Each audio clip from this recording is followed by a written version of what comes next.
Hi, today I'm going to show you how to check the ink levels of your cartridges on a Canon MG6150.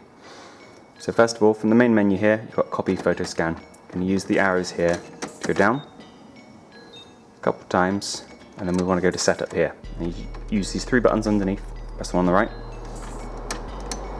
Now we're in setup, you've got maintenance along here, but we're going to move along to. You can just see display remaining ink levels. Press OK.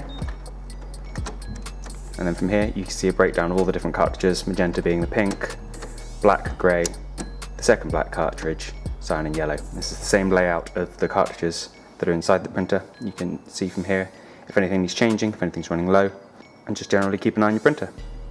And the good thing is with this range of printers, if your machine is saying that you've got ink in the cartridges, chances are there is something in there. They will always underestimate the amount of ink in there rather than overestimate. So if you're having print quality issues, it's very unlikely to be the cartridges themselves, and more likely to be that you need some cleaning or some general maintenance on your printer instead.